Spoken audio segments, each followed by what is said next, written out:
Hola chicos, ¿qué tal estáis? Espero que bien. Después de una semana sin vídeo, pues ahora tenemos más y vamos a continuar, ¿vale? Sabéis que estábamos en la unidad 11 y vamos a ver hoy, bueno, en este vídeo, el punto 3. Ya habíamos empezado, habíamos hablado de Carlos V y habíamos visto todo esto de la revuelta de las comunidades y su herencia. Ahora vamos a ver un poco, pues, Felipe II. El libro está organizado así, es un poco diferente a cómo lo suelo dar, pero vamos a seguir el libro para que os resulte más fácil. Primero habla de los problemas internos, tanto de Carlos V como de Felipe II, y después pues habla de la organización del imperio y de los problemas externos, ¿vale? Normalmente se suele dar pues primero Carlos V y todo lo que le pasa y después Felipe II. Pero bueno, vamos a ver los dos reinos y, bueno, los dos reyes más bien, y los problemas que tuvieron. Vamos a empezar por los problemas internos, ¿vale? ¿Os acordáis un poco, ¿no? de Carlos V? Ya lo habíamos estado estudiando. Realmente es Carlos I de España y V de Alemania, pero tradicionalmente se le conoce como Carlos V. Ya os acordáis un poco de que su madre era Juana la Loca y su padre Felipe el Hermoso, y entonces había heredado pues un montón de territorios, por parte de madre todos los territorios españoles, incluyendo América y el sur de Italia, y por parte de padre pues Alemania, lo que hoy es Holanda, Bélgica y, y bueno, y una zona de lo que hoy es Francia, ¿no?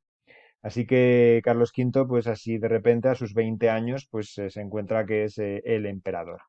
Aquí lo habíamos visto, ¿os acordáis? Con estos vestidos tan interesantes del siglo XVI, estas calzas, estos ropajes. Este es un cuadro de Tiziano que está en el Museo del Prado. Si algún día vais, pues os lo veréis. Son bastante buenos los retratos, ¿no? Con esta mandíbula que dicen que tienen los Austrias, porque era de la familia Habsburgo, ¿no? Y dicen que tienen una mandíbula muy prominente. No sé, Felipe II desde luego sí que tenía una mandíbula un poco prominente. Bueno, pues este señor, Carlos V, se había casado con esta señora que es Isabel de Portugal.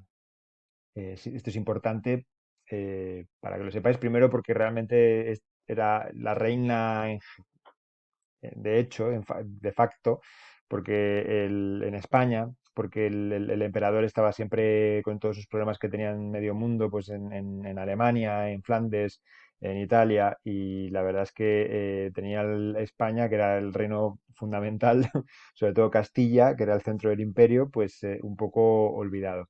Entonces Isabel de Portugal, pues es la que se ocupaba un poco del gobierno, ¿no? Fijaos una vez más, como os digo, que en Castilla siempre ha habido reinas o mujeres fuertes, curiosamente. También es importante porque ella pertenecía a la familia real de Portugal y eso será utilizado por su hijo, Felipe II, para anexionarse Portugal. Así que el imperio crece. A ver, Carlos V, cuando se retira al monasterio de Yuste, en Extremadura, acabar sus días, abdica en su hijo, ya está un poco cansado de tanto gobernar y decide irse, sí, a unas tierras de Extremadura y a retirarse. Y entonces divide el imperio, le parece un poco fuerte que alguien tenga a Alemania y España al mismo tiempo, él lo había pasado un poco mal intentando gestionar un imperio tan grande, entonces entre sus hijos pues lo divide y Felipe II pues se queda al cargo de la parte más importante del imperio, en este caso que era pues España, América y Flandes, ¿no? Y, y como os decía, cuando el rey de Portugal se muere sin herederos, pues Felipe II, que es habilidoso, pues dice, pues hombre, yo soy hijo de una princesa portuguesa, de Isabel de Portugal, así que me anexiono Portugal. Entonces, bueno, aunque el imperio decrece en Alemania, crece con las tierras de Portugal, que como sabéis, pues había conquistado Portugal muchísimos territorios, había llegado hasta la India, tenía muchas colonias en África, había llegado incluso hasta Japón, aunque no fuera parte del imperio portugués, pero bueno, los exploradores portugueses tenían muchísimos territorios, Brasil también. Entonces, bueno, todo eso forma parte durante estos años de la monarquía hispánica, porque tenemos el mismo rey. Felipe II será el rey de Castilla, de Aragón, de Portugal, de Flandes, de Nápoles, de América, etcétera, de Brasil, de muchísimos territorios. Veis que cada territorio era un poquito, tenía su nombre, pero había solamente un rey, ¿no? Aquí tenéis otro retrato de Tiziano, de Felipe II, que también está en el Museo del Prado. Veis que realmente su mandíbula sí es prominente y tiene estos vestidos de la época que a mí me dejan perplejo. Sí, sí. Bueno, ¿qué se puede decir de Felipe II? De los problemas internos, ¿no? De Felipe II. Primero que, como os había contado, cada parte del imperio era un poco independiente. Entonces, la verdad es que el emperador tenía un poco de problema, porque tenía que ir arreglando las cosas en las diferentes cortes. En las Cortes de Castilla, después de la protesta de los comuneros, pues se habían quedado un poco más tranquilas y aceptaban prácticamente todo lo que dijera el rey. No querían volver a hacer una revolución. ¿Os acordáis, no? De los comuneros que se habían rebelado porque los impuestos eran muy altos. Pero otras partes del imperio pues se le fueron rebelando todo el rato. Una de ellas pues sería Aragón. ¿Sabéis? Os he contado lo que era el Reino de Aragón. Aragón es lo que hoy en día es Aragón, Cataluña, Valencia y las Islas Baleares, ¿no? Bueno, también la Corona de Nápoles en aquella época.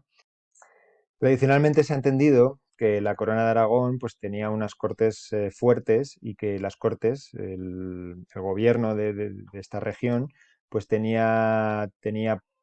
aceptaba y pues esta parte tradicionalmente se ha entendido que tenía unas cortes muy fuertes y esto significa que las cortes, ¿no? Ese organismo que solía estar en las ciudades y que es un poquito, vamos a decir, más democrático, pues las cortes, cuando se reúnen los diferentes representantes del país, pues toman decisiones y el rey tenía que acatar estas decisiones, ¿no? Así es como tradicionalmente ha ido funcionando, ¿no? Claro, esto con Felipe II y Carlos V pues no va tan bien. Ellos son monarcas que quieren controlarlo todo, que son monarcas absolutos, quieren mantener todo el poder y que se haga lo que ellos digan. Entonces, pues ya hemos visto que en Castilla surge una revuelta, la primera revuelta de este tipo, en el cual los comuneros intentan imponer su criterio y el rey los vence a través del ejército y de la alta nobleza. Y lo mismo pasa pues ahora en Aragón, ¿no? Que no les parece bien que el rey esté decidiendo lo que tienen que hacer y hay otra revuelta. Esto es curioso también porque está implicado este personaje, que es Antonio Pérez, que es un secretario, que cae, se le acusa de asesinato y de malas prácticas en el gobierno, y entonces una persona de tanto poder pues acaba huyendo a Aragón y diciendo que como su familia es aragonesa, él solamente responde a las Cortes de Aragón. Entonces las Cortes de Aragón pues protegen a este personaje y esto irrita a Felipe II, claro, porque está en su propio imperio y no puede juzgarle, es como si hubiera una parte del imperio que se escapa de su control y entonces, bueno, pues acaba organizando pues una incursión militar, como siempre, que así es como se solucionan las cosas en el siglo XVI, ¿no? Otra de las revueltas que surgen también, pues sería la de los moriscos. ¿Os acordáis un poco de los moriscos, no? Esto es como la vestimenta de los moriscos en el siglo XVI, es muy graciosa, como veis. Eh, es un poco el velo de la época, ¿no? ¿Os acordáis bueno, que en España siempre había habido musulmanes, ¿no? Y que los cristianos que iban conquistando los territorios, pues no es que expulsaran a los musulmanes ni los mataran, algunos se iban, sí, pero muchos se habían quedado a vivir en España y además llevaban viviendo en España siglos, ¿no? Entonces, lo que había pasado con la conquista de Granada es que los reyes católicos, como tenían esta em, política de unificación religiosa, que era lo más importante para ellos, que todo el mundo fuera cristiano, habían obligado a los moriscos a convertirse. Y entonces ellos tenían que ser ahora cristianos. Pues claro, muchos habían dicho que sí para quedarse, pero claramente seguían hablando árabe, seguían teniendo sus costumbres y bueno, no se habían convertido, vamos a decir, de corazón. Entonces Felipe II pues emplea la fuerza para convertirles y eso hace que se irriten en sobremanera estos moriscos y haya una revuelta en las Alpujarras, en Granada, ¿no? Es otra de las revueltas de la época, ¿no? Bueno, los moriscos pues serán un problema hasta que un siglo más tarde pues acaben siendo expulsados por completo, ¿no? Bueno, Felipe II en su política pues también hay un... Felipe II era una persona extremadamente religiosa, ¿no? Y a mí lo que me pasa con él personalmente es que, bueno, creo que es el rey español más famoso, el que tuvo el imperio más grande y, y realmente su momento, pues se entiende que es un momento de gloria, ¿no? Pero en realidad es un momento también de un poquito de oscuridad, ya que impuso una serie de restricciones muy fuertes y la vida en aquella época en España pues se hizo un poco difícil pues para mucha gente, ¿no? Hemos visto que los moriscos pues se vieron limitados en sus prácticas, en su idioma, en su cultura, porque era necesario que todo el mundo en España fuera católico y también se persiguió con mucha dureza a cualquier elemento pues que pudiese ser luterano, protestante. En España no hubo prácticamente nadie que fuera protestante porque estaban muy perseguidos. La Inquisición se hizo bastante fuerte y la utilizó en la persecución de todas estas personas que estaban, que diferían o disentían en la religión católica. Y bueno, también pues dificultó un poco la salida de los estudiantes españoles a otras universidades extranjeras, no, no había Erasmus en aquella época, para evitar que las ideas del luteranismo entraran en España, también hubo censura en los libros, entonces bueno, es un poco una visión un poco oscura de la religión que empieza en aquella época. Ves aquí, pues, esto es un juicio que se va a hacer contra esta mujer, tal vez era una bruja, quién sabe.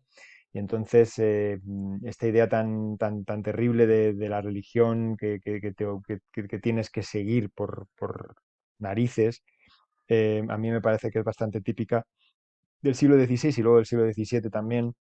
Y, y bueno, pues eso, aquí nos quedamos, ¿vale? Creo que ya ha estado bien por un vídeo.